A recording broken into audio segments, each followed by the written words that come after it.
There was a person in Singapore, right, who recently victim shamed a rape victim and is one of the least expected person. Have you guys heard of the Law Society of Singapore? Yes. Okay, so just to give some context, right? Law Society of Singapore is a not-for-profit body established under the Legal Profession Act that serves to improve standards of legal profession and also provide like pro bono lawyers to ensure access to justice for people in Singapore. So recently, Mr. Chia Boon, the vice president of this organization, or should I say ex-vice president, okay, commented on a case opened a few years ago regarding rape which was targeted towards an actor from Wild Banana, Leath McInt. Okay, so this is how he looked like. Don't know whether you guys have seen his stuff, content. Yeah, I believe he's what makes him so special because he's the Amor in the group. I think he speaks Chinese also. This guy. Yeah. So, the two met through Tinder and went for a date with the lady needing his help to work on her script as an aspiring comedian. So the restaurant was closing, but the script was not done. So Panvilov asked to continue at his flat to continue the script writing, which the lady then agreed. So fast forward, they were watching some comedy on YouTube in his room, and then he suddenly leaned in and kissed her on the lips.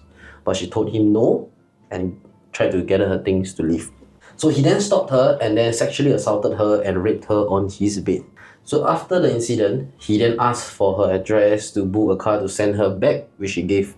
She then went to the doctor afterwards, after 3 days, as she was still experiencing pain from the assault, which the doctor then advised her to make a police report. So she went to the police and spoke to several police officers, but left without lodging a report because she read a few articles and she realized that there's a low conviction rate for sexual assault. And I guess she don't want to go through all this just to not catch the person. And she believed that because it was a closed room environment, it's a he say, she say kind of thing, she don't know whether she can win the case. And hence, that's her action. See, that's a scary thought. When you see the stats are against you, you don't want to be invalidated. Okay lah, I don't know if this was a thought process. At least now you know that this happened to you. And nobody has said it hasn't. But then if you go out, you make the claim and then it's proven, or rather you cannot prove it, then people say you lie, all this. That's the worst thing about molestation, rape and all this. That's the worst thing. Like you're already in vulnerable state, but then now you put yourself into more vulnerable. Which makes what you're gonna talk about even worse. The thing, the feeling, right, will double, right? It's not just because people say that you're lying. It's that you know it happened, but then everyone else, right, thinks that it didn't happen.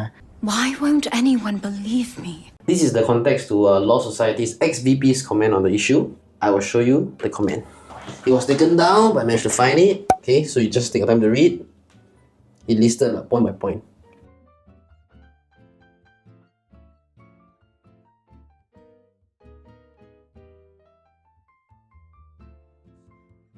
After reading his comments, right, okay, what do you guys think of it? I saw his comments before Minister Shanmugam spoke about it, before they took him out of the Law Society and all. And when I saw it, I was like, this sounds like a bit not right.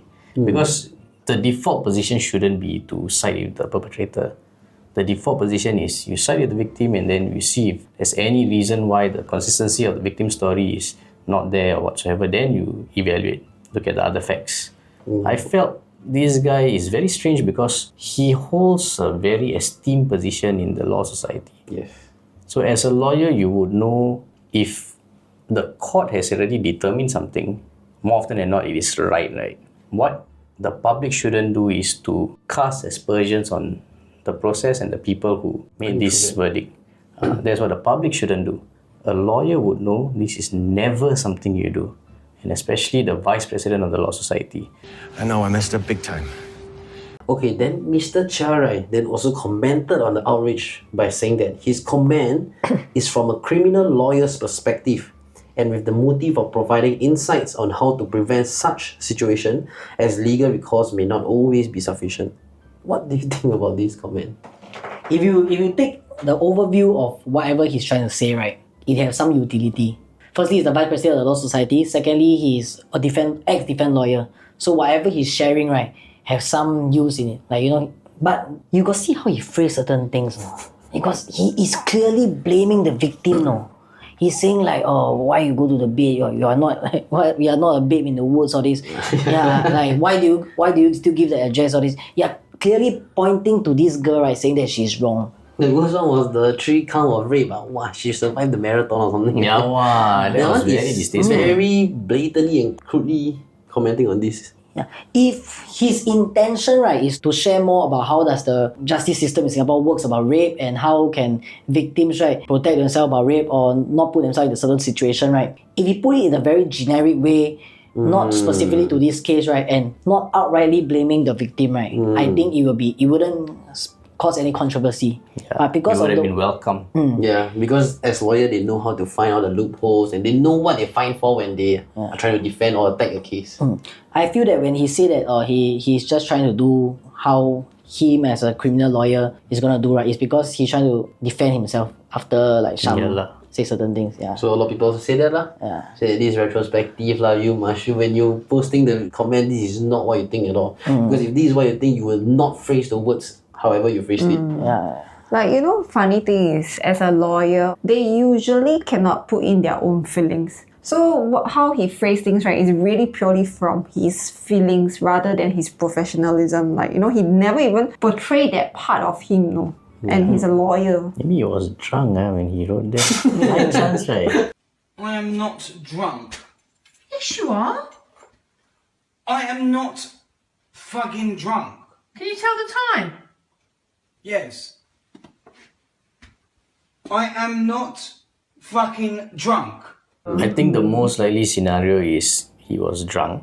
Second most likely scenario is, he's a criminal lawyer, right? So he has gone through many cases like this. How do I defend the guy who's supposedly the perpetrator? I'm sure he has seen many rape incidents also. And in a lot of those, probably it is harder for him to fight than this case. Maybe he feels like, hey, this case, if I take, I sure will know. These are so many issues that I can bring up. And he just I'm not gonna hold back on you this time just because you're a woman. Okay, so Min Shan also commented on this. And one of the things he said was that lawyers, especially those in senior position representing the legal profession, must be mindful that when statements are made which minimize the victim's concern, it can leave a disproportionate impact on other victims. I want to ask, do you think that people in leadership roles, right, should be held at a higher standard when sharing their opinions? Or do you think that they should have the same right to free speech as everyone else? They should be held to a higher standard. It's because of the influence they have. If let's say I post 3-person view, okay lah. Yeah, the three of Okay, let's talk about ourselves, it's okay. But like let's say you are a high position, you have ability to influence other people's thoughts and opinions, right? Then maybe you should be more careful with your words. And especially you are a lawyer, you know every single word matters one.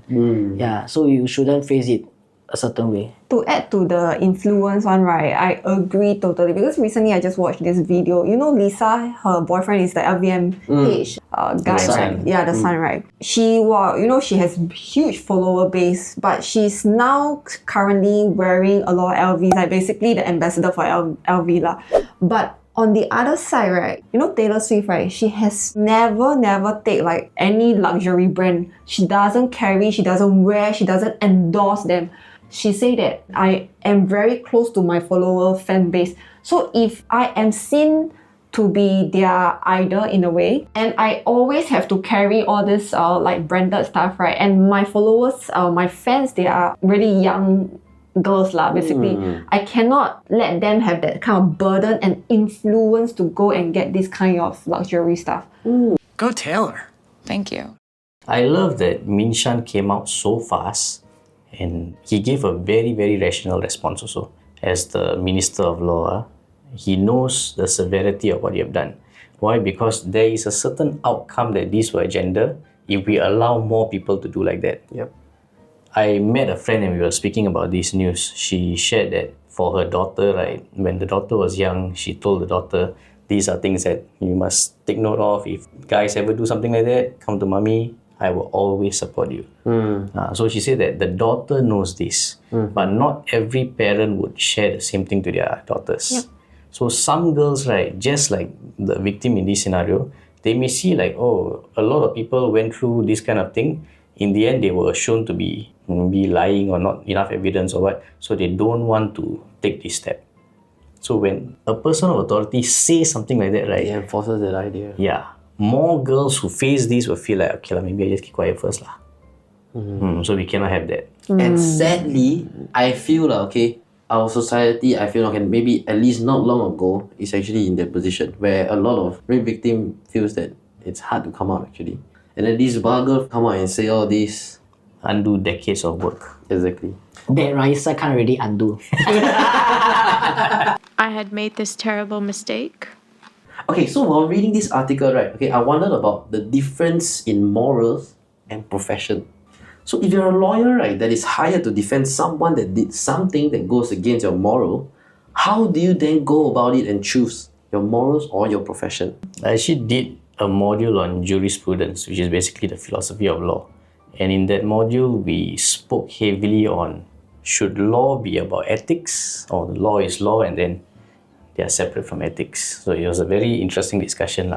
And there is a good case to be made for both. But I feel ethics should be the underpinning of law. Underpinning? For this scenario, right, he is a criminal lawyer. His role is not to determine whether or not you did it. You of course gather all the facts and all. His role, right, is to give you a fair chance to be heard and then allow due process to take place. So in his case, a lot of times he has to defend the worst kind of people. Problem is, has doing that for this much of time corrupted you or not? That's the thing lah. Okay, because the thing I don't know a lot about the lawyer world, but what I know, right, is from like Suits that I watch on BB, right? So you know zero about the law. I'm gonna take my bones, shove it here. Okay, so what I know, right, is you know Harvey Specter? He's like a sure win lawyer, right? I think 100% win rate one. If you get him, you know you're paying top dollar for him and you know you will be acquitted of whatever you are doing. Correct? So let's say I'm a defense lawyer and I believe if he climbs to a certain position, he might have certain win rate in his book, right? Yeah, he has certain reputation. Okay, my stance is right. Definitely, it will be a mix of morals and professionalism. What I can see, right, let's say I know that the victim is really went through whatever she went through is quite horrendous, right? I would plan my defense, right, on that also. Maybe you are not serving 24 years in jail. Maybe you take 15 years. Fair, like a fair chance. But I would 100% like will not fight to your best abilities. Yeah. I will not like try to like get rid of him. I want him to take like certain stroke of cane, certain years, that kind of thing. Okay, I tell you this, real law is fought before you even come before the judge. Your evidence and everything is gone in, right? Discovery and all. Both sides know what is going to happen. They're just fighting a very tiny margin only. And that tiny margin also, they know what is the range. So if I'm the defense lawyer, I know that you're going to push for this. I know I'm going to push for this. I've already submitted my arguments, whether it's in the affidavits and stuff. You have already submitted everything. We know roughly where this is going. It's either you win by that 1 year or I win by that 1 year, that kind of thing sometimes. So you make this very clear to your client. This is what you should be expecting. This is what I will be fighting. If I manage to pull through on my arguments, we are looking at this. No, because the thing, right, what I will do, right, is like, you know, lawyers, right, their choice of words is very important one. Yeah. They'll tell you, hey, you cannot say this. Don't ever say this, but say this instead. But I know that this guy is a mashut, I will not tell him say that. This, say this instead. Yeah. Yes, another 2 years.